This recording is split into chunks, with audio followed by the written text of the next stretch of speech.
O que significa oscilar, ok? Nós temos aqui este pêndulo gravítico simples, que já sabemos que é um corpo constituído por um fio inextensível de massa desprezível, não é? Que pode oscilar em torno da sua posição de equilíbrio. Este ponto em que ele está em equilíbrio, praticamente a sua energia é nula, nós exercemos uma força sobre ele até este ponto, né? Aqui neste ponto ele fica com uma altura maior, em relação aqui, neste ponto, que significa que neste ponto ele tem energia potencial por causa da sua altura. Quando nós abandonamos, por causa da força de gravidade que atua no centro de massa, vai fazer com que ele oscile. Ele retorna, aliás, à sua posição de equilíbrio. Então ele vai movimentar-se para este ponto, força restauradora atua nele, ele vai retornar para o ponto B e assim movimentando entre o ponto A e o ponto B, ok? Fazendo este movimento de forma periódica. O tempo que ele leva daqui para aqui vai ser igual ao tempo que ele leva daqui para aqui, vai ser igual ao tempo que ele leva daqui para aqui. Este movimento do oscilador em relação à posição de equilíbrio é aquilo que nós chamamos de oscilação.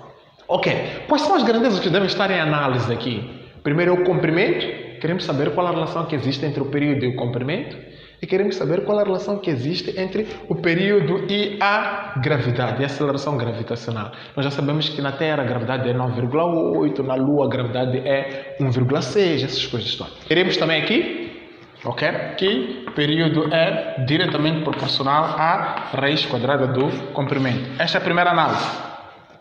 Significa que quanto maior for o comprimento, maior será o período, ok? Porque são duas grandezas que são diretamente proporcionais, ok? Então, se nós temos um pêndulo com determinado comprimento e calculamos o período, se nós aumentamos o comprimento desse pêndulo para um comprimento maior, o período também vai aumentar. A segunda constatação foi a seguinte, vamos dar um exemplo. Se, por exemplo, nós temos este pêndulo, calculamos o período aqui na Terra, a gravidade é 9,8, levamos este pêndulo para a Lua, na Lua a gravidade é 1,6. Automaticamente diminuiu o quê? A gravidade. Então, pelo fato de ter diminuído a gravidade, a experiência mostra que quando aumenta-se o valor da gravidade, o valor do período diminui. Neste caso, como diminuiu o valor da gravidade, o valor do período vai aumentar, porque são duas grandezas que são inversamente proporcionais. Então, a segunda constatação é esta, o período é inversamente proporcional à raiz quadrada da gravidade. Esta é a segunda constatação. Ok? Então, daqui vamos a uma dedução matemática. Então, teremos período diretamente proporcional à raiz quadrada do comprimento, período inversamente proporcional à raiz quadrada da gravidade. Teremos isto. Ok? Vamos analisar no movimento circular, que nós sabemos que tem uma relação com o movimento oscilatório.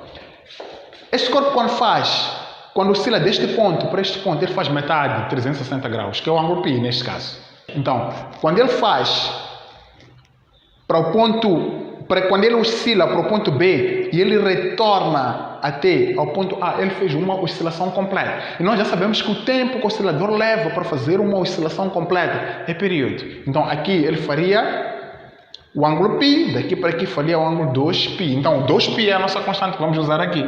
Então o período vai ser igual, vamos tirar isso, colocamos o sinal de igual, colocamos aqui 2π, raiz quadrada do comprimento sobre a gravidade. Então, esta é a expressão que nos permite determinar período. Ok? Ainda com base nessa expressão, dedução matemática também, nós podemos calcular comprimento. Pessoal, isto está a multiplicar, quando vem para o primeiro membro vai dividir, então teremos sobre 2, vem dividir, igual a raiz quadrada de comprimento sobre a gravidade. E nós queremos isolar o comprimento. O comprimento está dentro de uma raiz. Então vamos elevar os dois membros ao quadrado, este membro ao quadrado, este membro ao quadrado. Simplificamos. Esse 2 com a raiz, não teremos t ao quadrado sobre 4p ao quadrado. 4 ao quadrado vai ser igual a comprimento sobre a gravidade. Então daqui vamos isolar o comprimento. O comprimento vai ser igual. Produto dos meios igual a produto dos extremos. O comprimento vai ser igual até ao quadrado vezes a gravidade sobre 4π ao quadrado. Então, esta expressão, ela nos permite determinar o comprimento, ok?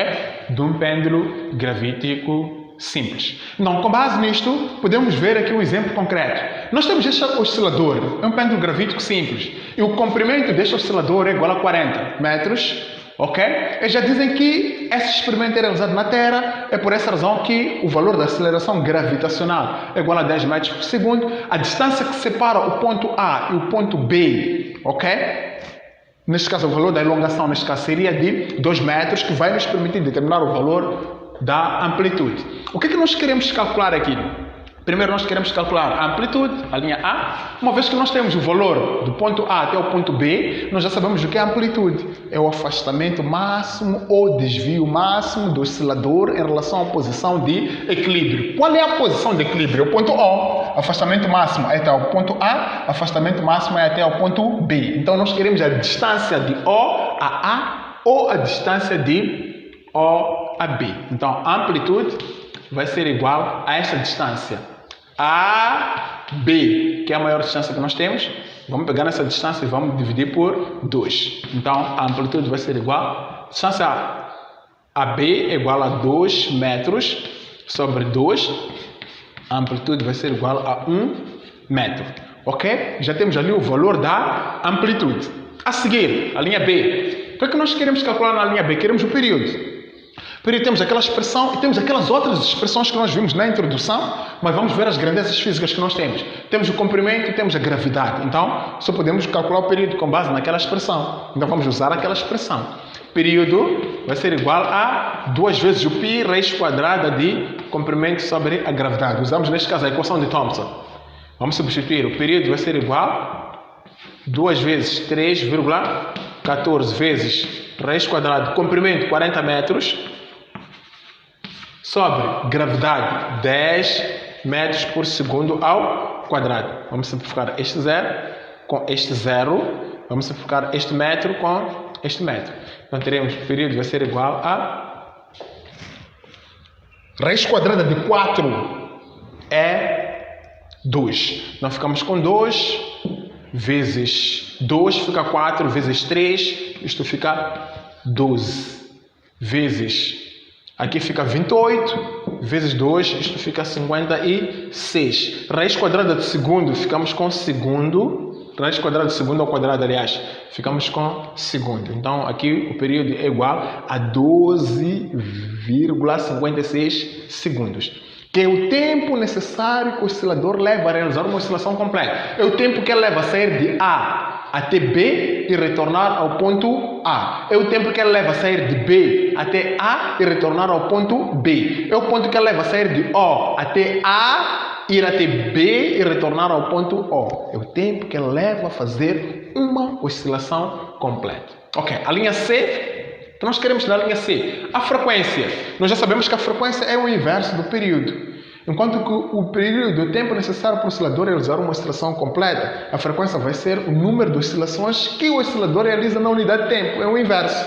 Ok? Então, a frequência vai ser igual a 1 sobre período. A frequência vai ser igual a 1 sobre o período. Está aqui 12,56 segundos.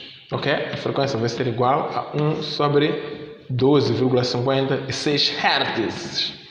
Que é a unidade da frequência no sistema internacional. Ok, meus amigos, peguem neste apontamento. Nada de resolver exercícios antes de dominar as grandezas físicas, porque isto é complexo, por causa das grandezas físicas é preciso dominar os conceitos, saber o que é amplitude, saber o que é elongação, saber o que é período, saber o que é frequência, saber o que é frequência cíclica também, ok? Aqui não nos pedem a frequência cíclica,